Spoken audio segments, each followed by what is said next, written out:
If you're thinking of getting an online shop going, you're going to have a lot of different platforms to choose from, but there are two that will dominate the scene when you start doing your research. The first one is WooCommerce, and the second one is Shopify. They are both going to do the same thing, but they're going to do it slightly differently. So in this video, I want to walk through a few of the similarities and point out some of the very big differences between the two that are probably going to influence your decision. Shopify is essentially a pre-built template-based solution. So what happens is you will buy a pre-built application that you can then go and modify based on your own levels of expertise. So for instance, they'll give you a thing that you can change different things. You can upload your logo, you can change colors and all that sort of stuff. And what they do is they charge you a monthly fee for this. And that fee starts at about $29 per month. WooCommerce, on the other hand, is a completely different kind of platform. So what will happen with WooCommerce is it's a plugin for WordPress, which is free open source software. Now, it's free in the sense that you can take that software and do whatever you want with it. You can modify it and you can change it to suit your own needs, or you can use it as it's sent to you or as it's given to you. And all you really need to do is have a hosting plan for that. So in other words, you create your own website, find your own host, and install the software, and you work with it from there.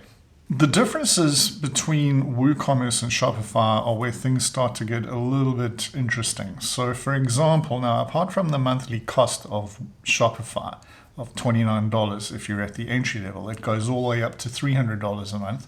But at the entry level, $29 in today's South African money is going to set you back around 500 Rand a month. Now, hosting a WooCommerce website is basically going to just cost you around about, for a decent host, I would say you're looking at around about 100 Rand a month.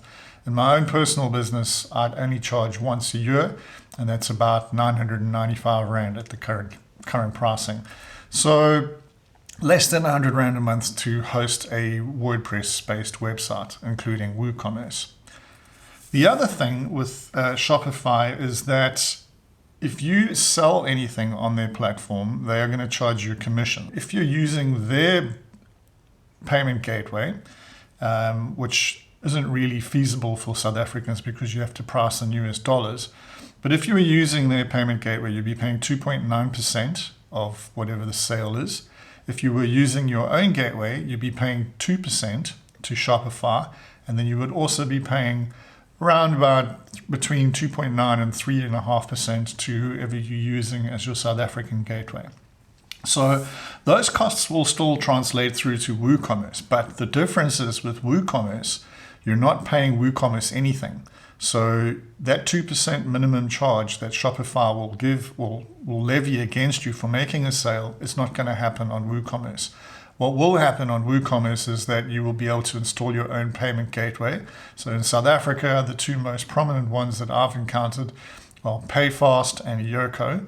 Yoco at the moment, I think, are running a special where they're only charging 2.9% commission on any sale.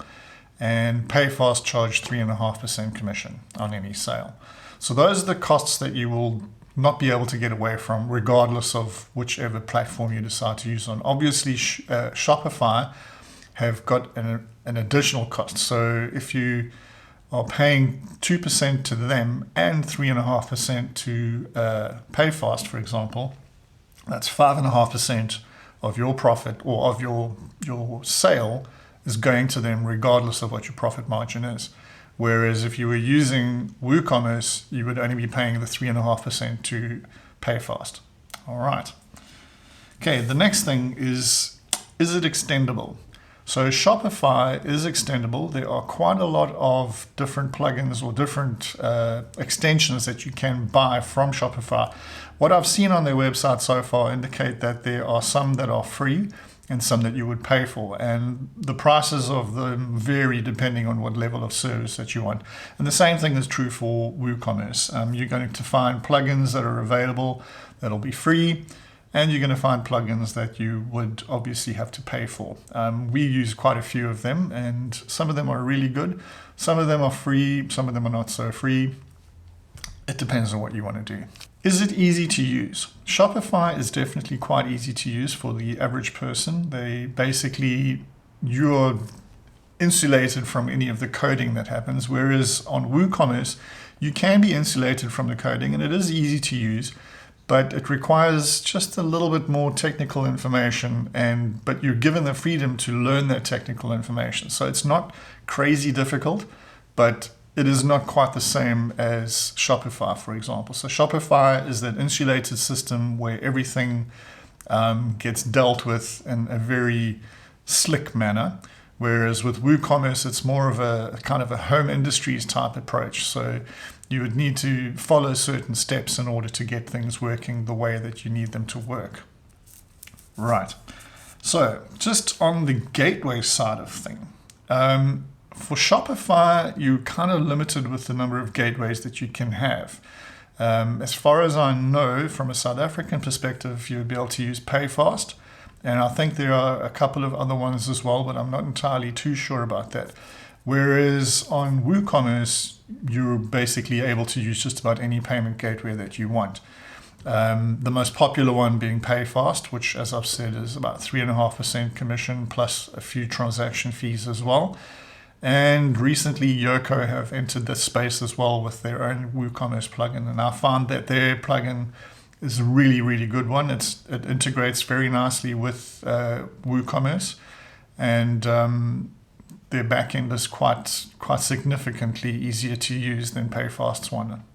So yes, I would say that regarding the two different platforms, WooCommerce is most definitely friendlier as far as payment gateways go. You can also get a developer to create a payment gateway for you using application protocol interfaces, APIs, from several financial institutions as well.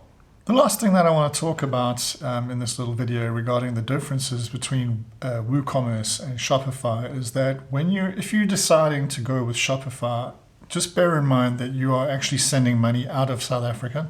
So that money that you're sending to Shopify is going out of our economy. Whereas if you're running on a WooCommerce platform, everything that you generate within South Africa is obviously going to stay within South Africa. So any fees that are levied against your account are staying here, which is a really, really important thing at this time of our lives with coronavirus and everything. We need to rebuild our economy.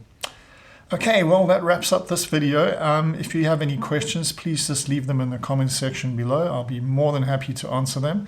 And if you haven't subscribed to the channel, please subscribe. Try and help me to grow this channel, and let's get South Africa working together again. I do have links in the description if you would like to start your own WooCommerce shop.